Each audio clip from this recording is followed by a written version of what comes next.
on in front. Should we do a little intro? Welcome to Totally Immersed TV. Matilda and Abi side. Yeah, Matilda and Abi. Oh, yeah, okay. What's that? Oh, that's Jack. And we're about to do some gnarly stuff. Gnarly stuff. Gnarly stuff on Totally Immersed TV. Thank you. Let's go. Okay, welcome to Anglesea 2024 Big State Championships. I'm Matilda. And I'm Abi. And we will be your commentators for this evening. Recording live from Somers actually while rewatching this video. Yep, this is our raw reaction to our footage because we haven't seen it before, so bear with us while we try to figure out what is actually happening. And God knows what the wind is doing. Yeah. Currently we have our competitors Zoe and Harry sitting behind us, and then behind them we have the Torquay youth team and Nick and Andy Mann. What she said. It was tough racing at Anglesea. I think, yeah, we're just waiting for the start here. So, relatively chill. This day had very inconsistent wind. It started with a decent amount. We were all pumped to get out, and then it sort of just like dropped off and everything you actually see throughout the video. But it stuffed a lot of people up, and sometimes let other people do better than what they should. I think we're powering up to the line here, not quite sure why. Seems like we're in a bit of a hurry, but don't know if we need to be. We are on the kids' boat, which is Matilda's boat, but we did steal Simon Morris's sails, so thank you very much for those sails. We want a much stiffer sail. Hopefully it'll make us go better. We've got... Not quite sure. Who's just got underneath us there? It's past behind us, but then we've also got my no, that's Luke. That's Luke. We've got Luke passing us. We think we have Luke passing. This is also just us on the boat during the race. We're trying to figure out who's who. Yeah. Checking my watch, so something is about to happen by the looks of it. We're sheeting on. Out. Travellers in. Here we go. Throughout the States, I think we actually had decent starts, to be honest. We did. Our tactic was kind of don't go like too full throttle on the line because it's not worth a collision happening. But we did kind of stick to the back, but as soon as we got a clear pocket, we went for it. And it worked most of the time. We didn't like get any bullets, which is not surprising. But we were coming like mid-fleet pretty much every race, which was pretty good for us because we'd only sailed together, I think, twice before here. So yeah, it was sort of like really late notice for like, let's do this, like let's sail to the States, because we've both been sailing for a while. So we're going nice and speedy up here. We can see the Shoe Boys, and I'm not sure, I think it might be Tim Tutt kind of sitting on the line a little bit. Someone's gone through on port in front of everyone. We're powering down towards the pin end, and we've chucked a little tack in. Behind us we have Jack Cassano and Gautier. They've just tacked too. It was quite interesting racing though, because there were so many abilities on the race course. We had like the top end, like national champions and like world sailors, and then you had just like some juniors who were just starting off as well. And it was quite good to sail around with everyone else and share. Jumping out of the trap now. Yeah, I think we are. We're through the line. So we have start. No, we kind of went straight down the line and then we tacked and then I think we kind of came through the line on port, but yeah. And we have pretty well. We've got some clear air. I think it would be Luke and Finn going underneath us here. Yeah. While we're starting, we had all the 14s going downwind on their downwind leg in front of us, so this one's dodging that as well. I think this is the race where we didn't make the start, because this is a 16 coming downwind. Possibly. There was a race where everyone kind of wasn't in a hurry to leave the beach because we thought that maybe it was going to get postponed because there wasn't that much wind, but there obviously was wind out on the course, and they kind of started without everyone realising what was going on, so we kind of rushed straight out there and got towards the line, I think. But we're almost flying a hole here. There we go. We're flying a hole, double trapping, which was decent wind. It sort of just all picked up instantly. It was very gusty at Anglesea. We had these like big bullets that came through, and then it would kind of swing around and drop out, which you'll see when we get to the top mark. The top mark was kind of in the shadow of a big cliff, so we struggled with getting wind just in that little hole. But mind you, the cliff was amazing to look at. Like, sailing in Anglesea was an experience. I'd definitely do it again. yeah, it was gorgeous. You got some pretty gnarly waves as well sometimes. I remember the first time leaving the beach on the first day, I think Abby and I would look at each other, we were like, oh no. Oh, there we go. Oh, nice. We had a little system going with me on the Traveller and Tilds with the main sheet and the tiller. Yeah, I forgot what it was called for a second.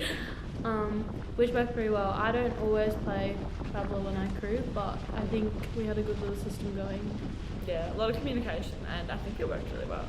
We had 3 capsizes on the first day, but none after that. So I think that's a success. 3. We had, one was a nosedive, which was pretty good. I lost my sunnies, so I hope some animal was wearing them down there. The second one was an intentional one because one of our battens was falling out. And we needed to fix it because we didn't want to ruin Dad's sails. Yep. Third one, was on the start line and we just absolutely cooked it. I didn't let the Traveller out and it just did not work. So everyone was quite pleased with us, but I'd like to say there was a certain competitor in front and tacked without room, but we moved past that. As you can see, we're getting a lot Jumped of in. up and down and up and down. But here we go for a tack to get to the top mark. I think we're not doing too bad here. No, yeah, we didn't want to underlay it at all, so I think we just overlaid it just to make sure, because the wind, you couldn't trust which direction. We've got Harry and Zoe just tacking below us right now. We've got some pretty good speed here, but I'm assuming it will drop out soon when we get closer to the mark because of that cliff. Which, as Tilda said, you kind of had to overlay it by a fair bit, because if you didn't, you would most likely. And if you underlay it, if you just cracked it. Yeah. It wasn't fun. Oh, your hat started to come off there we go. I think we're all just looking around at the boats around us and trying to see where the wind's coming from, because it was often a bit hard to tell from the water, so we just looked at the boats, say in front of us or whether in the direction of the wind, to see how they were being affected by it. These are our mugs, by the way, from the 2017-2018 Nationals, actually. A lot earlier than we. No. Yeah, it literally says it. Oh. This was literally one of the first times I ever sailed. I think I was 9 years old. I sailed with my dad on our original Hobie 16 called Rupert. Bless Rupert, we love him, he did us well. But yes, this is our Hobie memorabilia. So. And now we moved on to the kids. Cheers. Break the mug while we're at it. Whoops. Okay. So we've just gone around the top mark, the pin, and now we're heading downwind. The downwind was a bit interesting though, because obviously you have 2 choices. You can either go left or right down the course, but it all depended on what the wind was doing, but the wind never stayed the same. No. And for those who don't know, the top mark, you have the top mark and you have an offset. So we went around the top mark and then you have to go around the offset, and then you go downwind to the gate, and as Tilda said, you can go either way of the gate. So you really had to look at if there was more wind kind of out to sea or near the beach. I think we went out to sea pretty much every time. Although there was a reef down there, so you had to be careful with the tide. You didn't want to get pushed into the reef because that came out of the water pretty severely when it That was a lower problem tide. going up to the top mark. If we wanted to keep on going out and maybe only play the top mark with one tack, we could almost we'd almost do it, but there was this reef, like Abby said, and it was really like waves. I don't know how big the waves were, but they were dangerous. So we had to avoid that quite a lot, which was annoying. I think we're talking to someone now, actually. No, I think that the wind has swung here, and Matilda has gone, look at the telltales, we're doing an upwind now. So we're sheeted on because we're doing an upwind to the bottom mark. So this is what it was like pretty much the whole regatta. We were having spinning 180 degree wind shifts. Yeah, I'm on trapeze on a downwind, which is now a beat pretty much. So it was so unpredictable, and you really, like, it was difficult because you had to be paying attention to what was going on the boat. Like, you couldn't just set your sails and just like sit there for a whole leg. You were having to look the whole time and be like, oh, sheet in, like, let it out, get on track. Imagine paying attention was tough because every night we're all like out swimming and everything, staying up late, so we're like fighting the tiredness, trying to like, where's every boat, what's going on. You jump in, wind sort of dropped off a bit there. Yeah. I think we should be coming up to the gate soon. Or we have a Zephyr sail above us there. That's one of the big guns if they have Zephyr sails. Yeah. I don't know which number that is. Could be Patrick himself.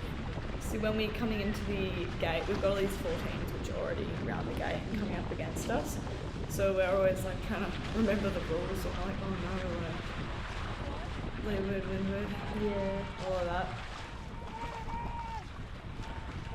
Oh, we have a little starboard action going Someone's on. calling starboard. I don't think they're calling it on us though, because we look rather chill.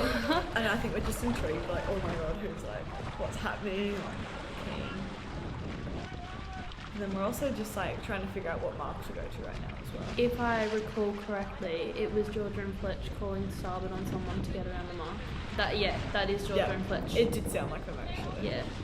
And then, 7799. Is that Pat?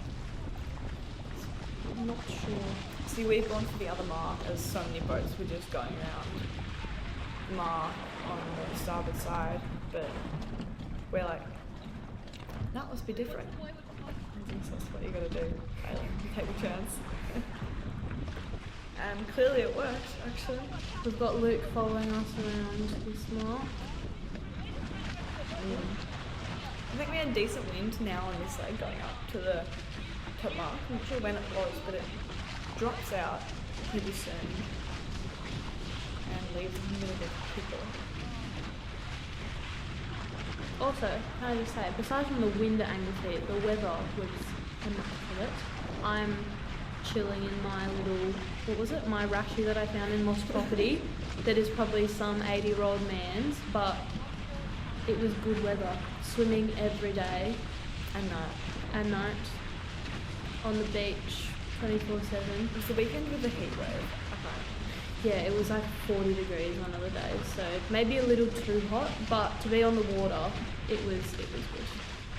I gave up on wearing booties. I was just going to get the ankle cans. Tilda didn't wear a wetsuit on the first day, and your legs were absolutely shredded because you were wearing shorts. I got the worst chafing. From the trapeze harness. I got my bruises were shocking. Yeah. I've still got like scars on my legs from the chafing lines, like there's some brown patches. It's like good memories though, right? So now we're talking about tactics and Abby swap side. I'm just gonna even the weight. See, we should be doing an upwind here, but we're obviously not because our sails are out, so wherever the wind is swung to again, it was just so unpredictable, it's crazy. And even if a boat, like, not too far from you had their sails in a certain position, it didn't necessarily mean that the wind was the same for you, even though they're pretty close, because it was just shifting constantly. So now it's really starting to drop off for us. I think we're sort of just on the boat, just a bit confused, so like, oh no, we were doing well.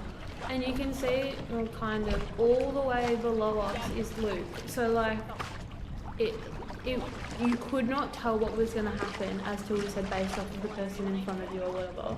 you just kind of like he was going low, and I don't know if it worked out for him or not. Like it's just we're not moving very fast yet at all. I think there was also the waves, so we tried to surf down the waves, but not huge swell on this day, I don't think. No, yeah.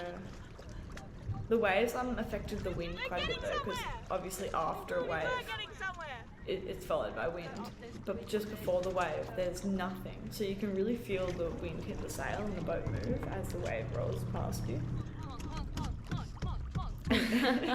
Obviously not quite enough wind there for us. No, we're just getting so pissed off with the boat. Yeah, see the jib slowly loses all wind and the main now too. There's a huge shift there. Oh no, are we tacking? I think I'm just about to. Or a bit of both. Yeah, we can do. Uh-oh. And the bands were the worst. Whereabouts is the mark? I think the marks took our left in the video. Yeah. And we got Fletch and Georgia. Oh, wait, is this? I think Fletch and Georgia has lapped us here. They probably lapped us. I was trying to pop the buttons. See, right after now, I think Fletch and Georgia come up on our starboard side. And we're thinking like, okay, we might as well play some tactics. So we didn't actually want to go down yet. We wanted to try and get as far past the mark as we could, because so in case the wind dropped out, we could still get around it. And you'll hear a little bit of beefing in the video here. Yeah, so the idea was we didn't actually want to go down yet, so and I think Fletch and Georgia were too happy with that. Yeah, so Fletch and Georgia are saying the mark's there, you should go, and we're saying we can hold you out for as long as we want. Like, we don't actually need to go down. So I think they've just gone behind us, which is good because otherwise they wouldn't have had much of a choice.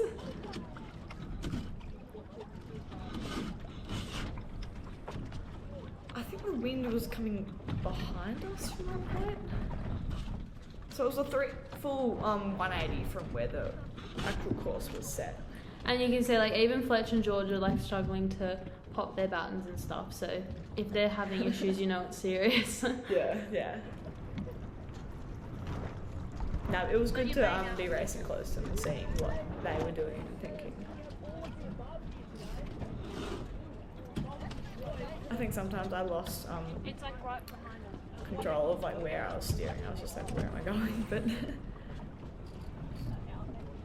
who got behind us? We had I'm sleeping. Oh, it's Yeah. your mum. No, it's not. but she had a ponytail. It's quite I reckon Luke could be Luke there in a could be a ponytail.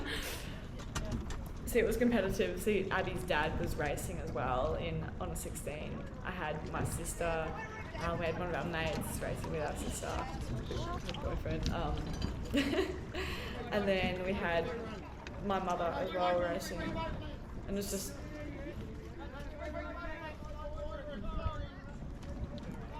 There's a lot of talking going up to the top mark. There's my dad, just below us. Oh, who we come past? Is this Fletch and Georgia? Yeah. Oh my god, now we're not even moving. Oh, hey there, guys. Can I say hi to Charlie yesterday? I think no, that's Pat and Bridge. I think. Oh yeah, so we're passing Pat right now. I think there we had some chats with him. We were sort of talking about what is going on with the wind. That is Andrew and Harry Chiu. Andrew Yeah. Boyd and Harry Chiu. See, we jibe round the top mark. Like we're up with the big league here. We're up with the people who like win nationals and stuff. So we were doing not too bad, but I'm pretty sure you'll see where you get stuck in a hole and we just don't move for like 10 minutes. This isn't the one where we got the good ley line, but this was the time that we went around the top mark and then it completely dropped out and we just sat there for ages.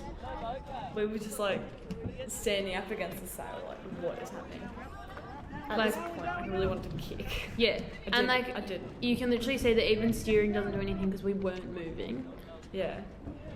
if anything, we didn't want to move the rudder too much because that would just slow the boat down.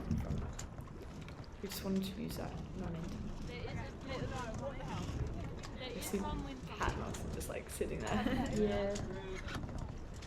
And it had almost only dropped out at the top mark, between the offset and the top mark. So all the other boats were catching up and just like clumping up in this one group. Except for some reason they're passing us right now. We're kind of facing the wrong way, but I don't think we have much choice of where to go. As you can see, the boats below us have gone even further past, and like hasn't really worked for them either. So there's just not really a quick fix. We're both looking around like, what the hell do we do? Yeah. It's such an interesting sport because you can't rely on much because everything is so changed. You can't trust anything will stay the same. It's you're constantly dealing with the environment. Me struggling with the 10mm jib sheet over here. We had some things we needed to change about the boat, which we forgot to do before the States, but it didn't slow us down too much. Yeah, absolutely nothing. Do you want to see the boats going backwards? Is that Yeah, Luke's going backwards. Yeah. Turbo's moving faster than we are. Oh god. The good thing is we only just made minimum weight for the open, so we had slight advantage over the others just with our weight. We were pretty light. I think we were, what, a kilo or two over? 2 kilos? Yeah. Which is like, that's where you want to be. I was staying very hydrated that weekend. But to be honest, we needed that weight as well on the heavier days. On the heavier hours of the days. Yeah, as you can see, like the tide is ripping. Like you can see how far we've drifted inside of that mark that we just went around. The turbo's basically given up and he's just going wherever he can, I think.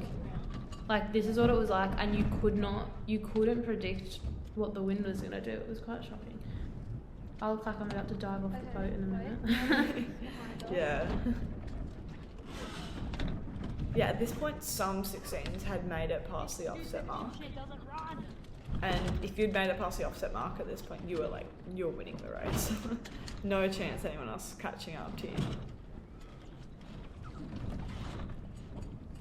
Thinking maybe we could have, we were playing with the sails quite a bit. Whether that was the right option, I'm trying to pop the battens still. We've got wind, like we can see the telltales moving, but I just don't know. I don't think the wind was in the right spot for us to get to the offset either. Yeah. The battens, oh my god. So now we've got a bit now. You can see we're quite happy, we're just pleased with ourselves. But see, we just got a puff there and then it's dropped out a little bit again and we're slowing down. So it was actually shocking. I've never sailed in conditions like that before, ever. Yeah, and I'm glad we got to sail in conditions like that because it was very much like a mental game as well, testing. Mental gymnastics, as one of the turbo sailors said to us.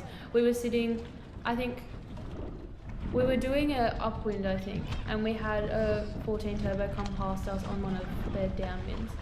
And he yelled out to one of his mates, "Oh, it's just mental gymnastics, isn't it?" I'm like, and we hissed ourselves laughing. We were like, "That is like the realest thing we've heard this whole entire weekend." I've got Emma and Jemima sailing behind us, and then we've got Harry and Zoe on the other side behind.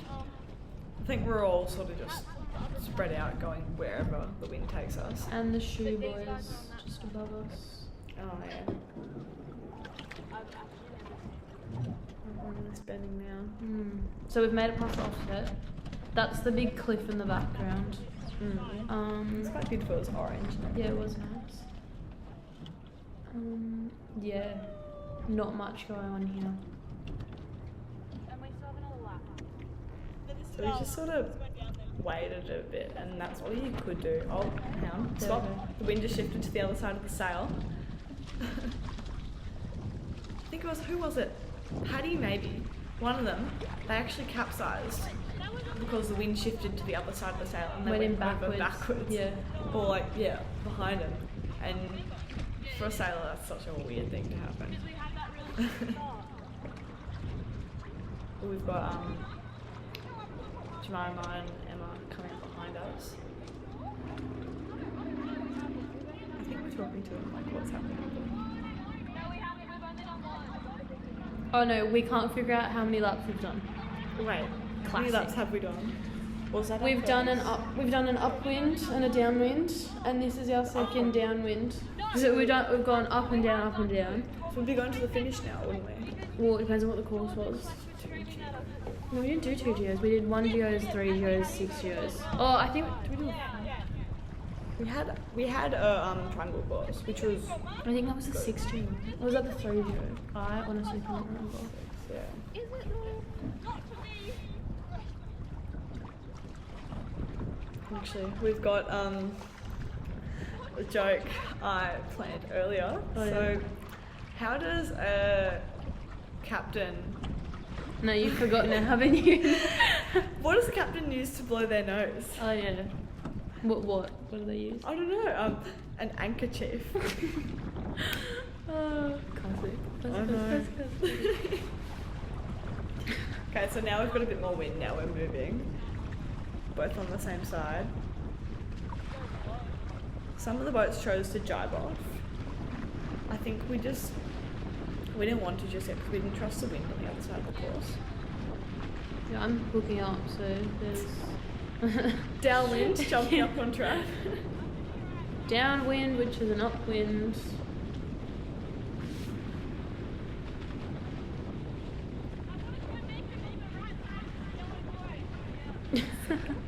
Something about the right side of the yellow buoy. Oh, now we're going down to the gate. Oh, because I couldn't figure out where the finish line was. Literally every single race, I was like, is that the finish line or is this the finish line? And Tilda was like, it's between the yellow buoy and the boat. And I was like, oh, this one? And she's like, no, the other boat. I'm like, oh, okay, sure. Yeah, it's sort of a vital part to racing. Yeah, you kind of need to know where.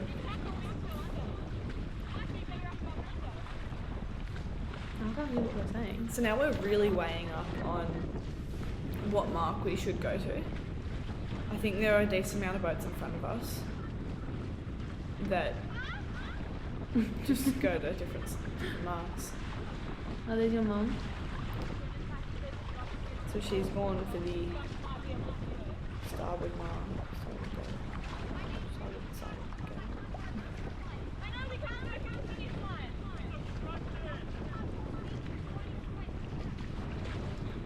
I think Zoe and Harry. Yes, I know what's happening now. So, we were going down to the gate, and the finish line obviously is in between the top arc and the bottom gate. And we were just on the ley line to make it round the finish line without going through. And it was an upwind finish.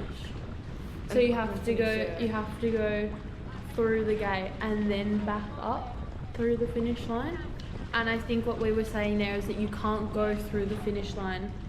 Like, you can't cross through the finish line before you come back through the gate because I think the black flag was up or something, so you would get disqualified. Anyone who's watching this probably already knows that. Yeah. Well, we were still learning things. We didn't go through it. That's but why we we're were screaming, because we don't know what we're doing. Yeah. Okay, we've got a tack here. I think we just didn't make... Yeah, we got the start line behind us, so we just didn't make it round the pin end, and we needed to tack to make sure we didn't get disqualified. See, like, we've got a good win there, and your mum is, like, barely moving. So I don't want people to move. Was that the race where we... Yeah. No, that was the other one when we, like, tacked before. So it was an upwind finish then. The results were all pretty neck and neck.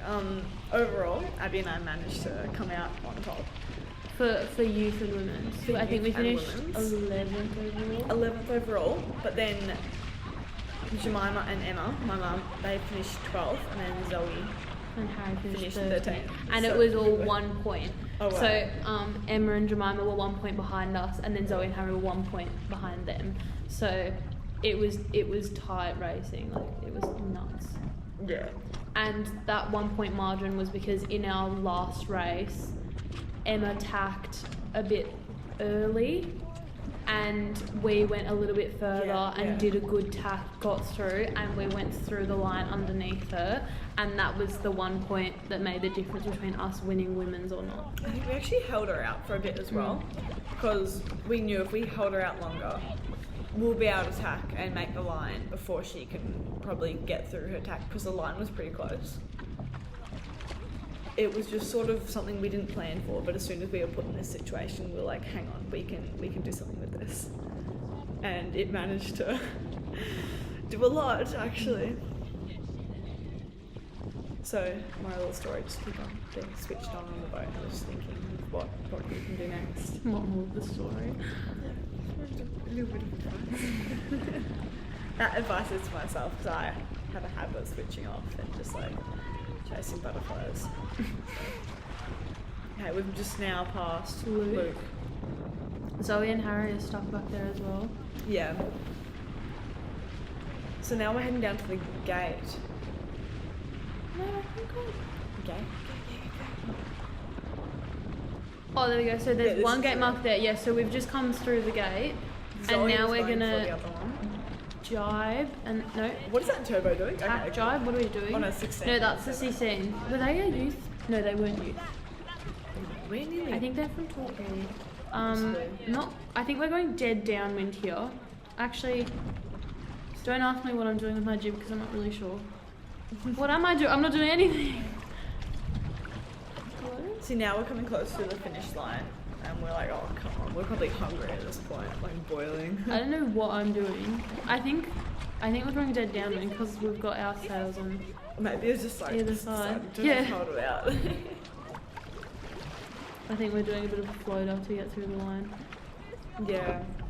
But at that point, it's like when you're going that slow to the line, but you can see all the other boats around you, it's so like tense because you know that like, And we're through. oh, we just finished. Yeah, because you know that you want to go through the line.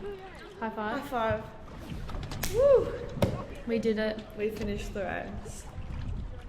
Overall, sailing at Anglesea was really enjoyable. I really liked it. No, I'd actually never been to Anglesea before, so I was pleasantly surprised. It was very nice. It was very busy, but the yacht club did a really good job because they like blocked off a section of the beach, so that was good. Like the vibes were just pretty good. No need to switch my jib when we jibe because it was already on the wrong side, so that's helpful. See, like now you can see we've got a whole bunch of wind. Oh, and now I think we're loving it now. We're like, oh my god, what's happening now? And I mean, after the races, it's just so much fun, like talking to everyone, congratulating people. Go for a bit of a fang if there's enough wind. Like and subscribe to Totally Immersed TV. Thanks for watching. Thank you very much. Bye!